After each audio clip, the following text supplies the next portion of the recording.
देखिए बहू, आपको इतना पता होगा कि नेपाल जो है वो इंडिया के ऊपर में, ये वाला जो कंट्री है ये नेपाल है। हम इसको कलर दूसरा लेके बनाते हैं ताकि रेड कलर से आपको समझ में आए। ये जो है ये नेपाल है। नेपाल एक लैंडलॉक कंट्री है। लैंडलॉक उसे कहते हैं जो चारों ओर से भूमि से घिरा हो, और ये एक बफर देश है। बफर देश उसे कहते हैं जो दो बड़े देशों के बीच का एक छोटा देश होता है, बफर देश। तो जब नेपाल में ये नेपाल पहले बहुत ही शक्तिशाली हो गया था। मुगलों के पतन के बाद नेपाल के गोरखा शासक बहुत ही योद्धा थे, वो लोग बहुत ही वीर हो गए थे। उन लोगों ने ये नेपाल की ये जो सीमा है इससे आगे निकल गए।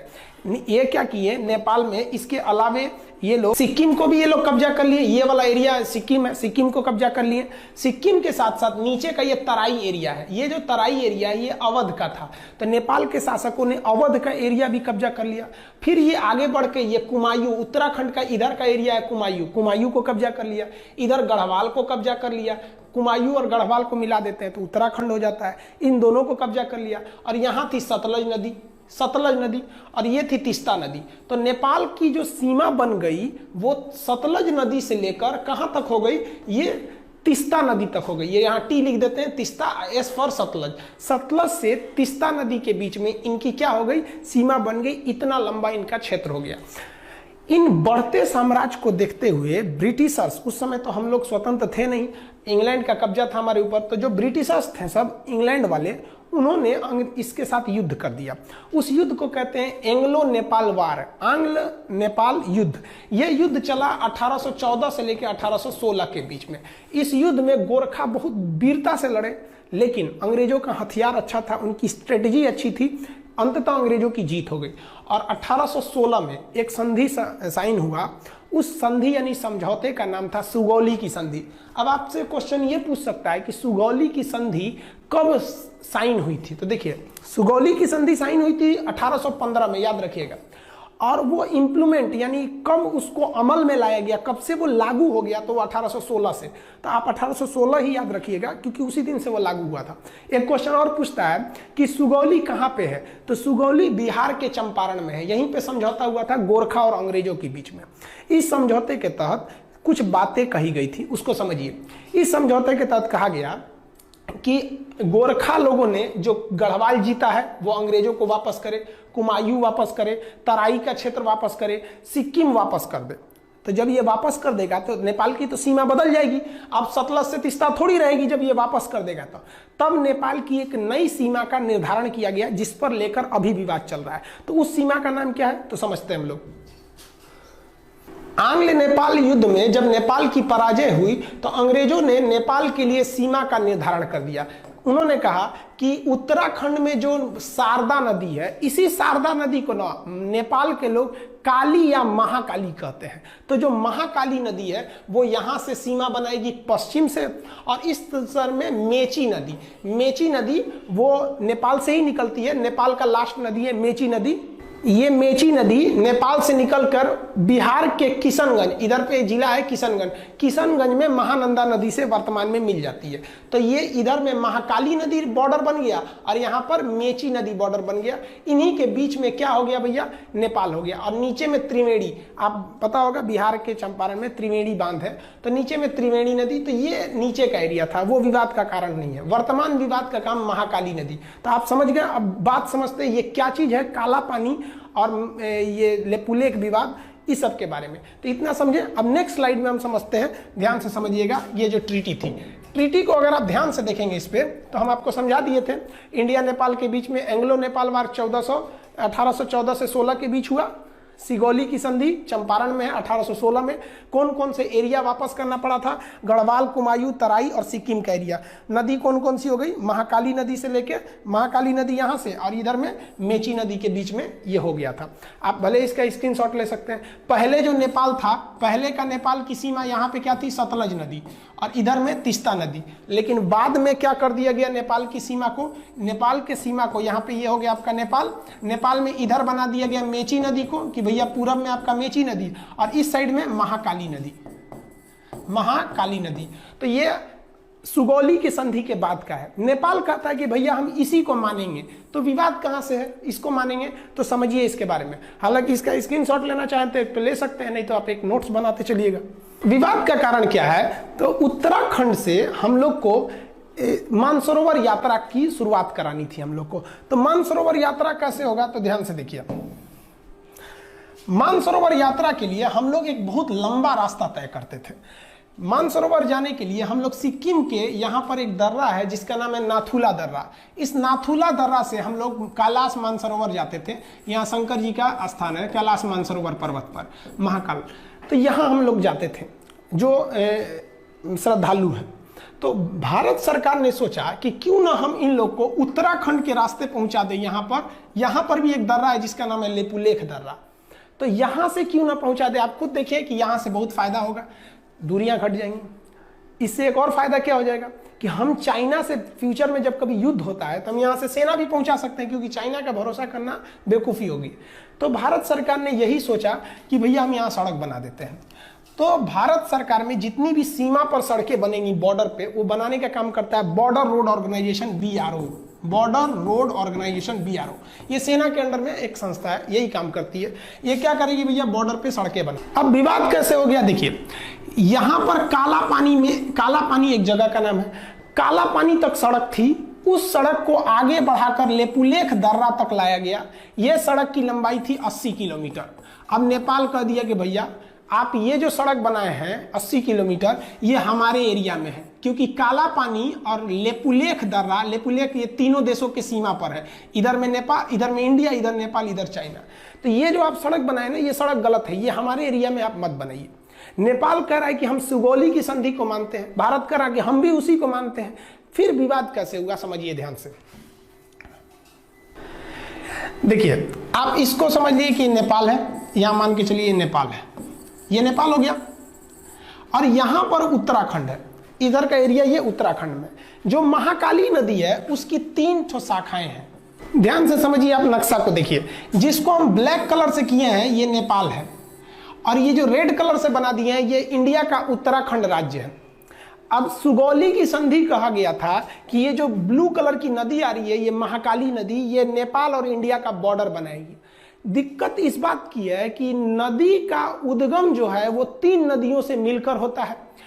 एक इधर वाले का नाम है लिम्पियाधुरा, इधर जो है लिम्पियाधुरा, तो सबसे इधर वाला एरिया है लिम्पियाधुरा, इधर में हो गया काला पानी, और सबसे लास्ट में है लेपुलेख, सबसे लास्ट में लेपुलेख। इंडिया कहता है कि जो महाकाली नदी शुरू हो रही है वो लेपुलेख से शुरू हो रही है। कहां से शुरू हो रही है, लेपुलेख से। इसलिए लेपुलेख से जब ये शुरू हो रही है तो इधर का पूरा एरिया मेरा हो गया। नेपाल क्या कह रहा है ससुरा कि जो महाकाली नदी शुरू होती है वो लेपुलेख से नहीं शुरू होती है। नेपाल कहता है कि यह लिम्पियाधुरा से शुरू होती है। लिम्पियाधुरा से जब शुरू होती है तो ये बॉर्डर होना चाहिए। यानी सारा का सारा झमेला ये इसी एरिया के लिए। ये हल्का सा जो एरिया इसको हम दूसरे किसी कलर से कर देते हैं, ये एरिया से विवाद है। सारा विवाद इसी एरिया को लेकर हो रहा है। अब आपको बता दें कि ये जो एरिया है, इस एरिया पर पहले से कब्जा इंडिया का है। ये जो ट्राई जंक्शन है तीनों का एरिया, इस पर अधिकार पहले से इंडिया का है। तो नेपाल कह रहा है कि भैया मेरा है, आप खाली करिए। नेपाल को ये गर्मी कहाँ से है भैया, इतना जुनून जो कभी हमसे आंख मिला नहीं सकता था, आज इतना बढ़ के बोलने लगा। समझिए इसके बारे में। तो ये समझ गए, बॉर्डर रोड ऑर्गेनाइजेशन ने एक न्यू सड़क बनाई थी। कहां से, काला पानी से लेपुलेख तक 80 किलोमीटर। किस लिए, मानसरोवर यात्रा पर जाने के लिए। अब नेपाल ने एक नया नक्शा लगा दिया। नेपाल ने अपने नए नक्शा में लिम्पियाधुरा को, काला पानी और लेपुलेख, यानी ये पूरे एरिया को अपने नक्शा में दिखा दिया कि भैया ये पूरा एरिया नेपाल का है। इसने अपने नक्शा में दिखा दिया। इंडिया ने कहा भैया हम ये नक्शा को नहीं मानते, ये नक्शा गलत है। वो कहता कि नहीं आप मानिए, क्यों नहीं, ये सुगौली की संधि 1816 की बात है। तो आप समझ रहे हैं ना, वो उद्गम से एक झमेला है कि कहाँ से माना जाता है यहाँ पर। अब थोड़ा समझिए नेपाल ऐसा क्यों कर रहा है। नेपाल में अभी जो सरकार है वो सरकार है नेपाल कम्युनिस्ट पार्टी की। जैसे अपने यहाँ भारत में बीजेपी की सरकार है, उसी तरह फिलहाल नेपाल में नेपाली कम्युनिस्ट पार्टी है। ये चाइना की कम्युनिस्ट पार्टी से बहुत मैच करती है, दोनों की विचारधारा मैच करते हैं, इसलिए ये चाइना की ओर बहुत बह रहे हैं। और उसके प्राइम मिनिस्टर हैं KP शर्मा ओली। ये तो समझिए कि एकदम बैठे हैं चाइना की गोद में जाने के लिए तैयारी में। इनको समझ नहीं आ रहा है कि चाइना इनको बर्बाद करेगा। चाइना किसी को भी अपने डेफ्ट ट्रैप में बिछा लेता है, यानी कर्जा देकर उनको फंसा लेता है। इतना ना कर्जा दे देता है औकात से ज्यादा कि ये कर्जा चुका नहीं पाते हैं। उसके बाद कहता है कि मेरा कर्जा लाइए, तो ये कुछ कर नहीं पाते, कहते नहीं है। तो चाइना कहता है तब मेरी बात मानिए। यही चाइना करना चाहता है किनके साथ? नेपाल के साथ। इनको शर्म नहीं आ रही, समझ में भी नहीं आ रहा है और शर्म भी नहीं आ रही है। कैसे? नेपाल चाइना के कहने पर ये सारा विवाद खड़ा किया है। और हद तब हो गया जब कल नेपाल के prime minister KP Sharma Oli ने क्या कहा, India spread corona virus in Nepal, यानी भारत के लोग नेपाल में कोरोना वायरस फैला रहे हैं। सोचिए, भारत के लोग फैला रहे हैं, हद हो गया भाई। हिंदुस्तान ने नेपाल को 2 लाख टैबलेट दिया था हाइड्रोक्सीक्लोरोक्विन का, 2 लाख टैबलेट दिया था नेपाल को पैरासीटामोल का, और वो भी उससे पैसे नहीं लिया था, गिफ्ट में दे दिया था कि भैया आप हमारे पड़ोसी हैं। और अमेरिका को हम लोगों ने पैसे में बेचा था। उस गिफ्ट का नतीजा ये है कि हम लोग कोरोना वायरस फैला रहे हैं। और क्या बोला ये केपी शर्मा ओली ने कि Indian corona is more lethal. Lethal मतलब होता है खतरनाक। मतलब इंडिया का जो कोरोना वायरस है वो अमेरिका, इटली और चाइना के वुहान वाले कोरोना से ज्यादा खतरनाक है। हद है भैया आपका। ये है केपी शर्मा ओली, इनको समझ में नहीं आ रहा है। तो आप ये समझे ना कि लिम्पियाधुरा का मेन विवाद क्या है। लिम्पियाधुरा उत्तराखंड के पिथौरागढ़ जिला में आता है, यह समझ में आ गया आपको। अब आगे समझाते हैं और क्या चीज है। इसका स्क्रीनशॉट लेना चाहे तो ले सकते हैं।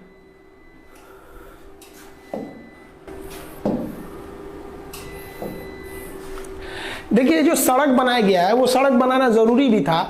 हमारे जो श्रद्धालु कैलाश मानसरोवर यात्रा जाते हैं, आप उनका स्थिति देखिए, कितने दुर्गम इलाके में जाते हैं, दुर्घटना हो जाती है। और भी आप देखिएगा तो इस एरिया में क्या हालत है सड़क का। आप देखिए कितनी गहरी खाई है, इतनी गहरी खाई में ये लोग, हम लोग की यात्रा करनी पड़ती है। ये मतलब जो कैलाश मानसरोवर की यात्रा पे जो श्रद्धालु जाते हैं उन पे, तो ये सड़क बनाना एक तरह से जरूरी भी तो था। तो बॉर्डर रोड ऑर्गेनाइजेशन ने पहाड़ तोड़ के सड़क बनाया। देखिए, इतना आसानी से सड़क नहीं बनते हैं, ये पहाड़ तोड़ के सड़क बनाया। और बनने के बाद नेपाल कह रहा है कि भैया ये एरिया हमारा है, आप खाली कर दीजिए। तो थोड़ा हम अब हम ये समझते हैं कि इंडिया को नेपाल के साथ क्या करना चाहिए, हर चीज का एक कंक्लूजन होना चाहिए। तो देखिए उसके बारे में। देखिए, पहला तो इस मुद्दे को हमें नॉर्मली डेलीगेट बेसिस पे कूटनीतिक तौर पे सुलझा लेना चाहिए। कूटनीतिक मतलब होता है बातचीत करके अधिकारियों के द्वारा इस मामले को सुलझा लेना चाहिए। क्यों? क्योंकि हम अपने दोस्त बदल सकते हैं, पड़ोसी नहीं बदल सकते हैं। दोस्त तो बाद में आते हैं, पड़ोसी तो बगल में रहते हैं। अगर हम अपने पड़ोसी से ही दोस्त की तरह व्यवहार रखेंगे तो ज़्यादा अच्छा रहेगा। तो इंडिया इसीलिए नेपाल को समझाता है, लेकिन ये समझ नहीं रहे हैं। तो चलिए एक हम दिखाते हैं। नेपाल के साथ इंडिया ने ट्रेलर दिखाया था 2015 में। 2015 में मधेसिया विवाद था। इंडिया के कुछ मधेसिया जाति के लोग नेपाल में बसे हैं, नेपाल उन लोग का ध्यान नहीं रख रहा था। इंडिया ने भी क्या किया, तो ध्यान से देखिएगा। नेपाल का जो बॉर्डर शेयर होता है इंडिया के साथ, ये मैदानी क्षेत्र है, यहाँ ट्रक वगैरह जा सकते हैं, इस रास्ते से ट्रक वगैरह जा सकते हैं। लेकिन ये वाला एरिया पूरी तरह पहाड़ है और बड़े बड़े पहाड़ हैं। माउंट एवरेस्ट भी उसी साइड में है, बड़े बड़े। तो चाइना से इधर आना बड़ा मुश्किल हो जाता है।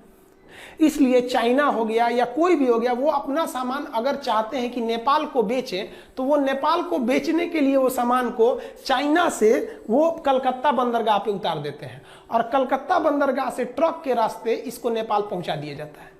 इसका मतलब नेपाल पूरी दुनिया से अगर चाहता है जुड़े तो उसके लिए 2 ही रास्ते हैं, या तो भारत या तो चाइना। अब समझिए भारत और चाइना में क्या प्रॉफिट है उसको।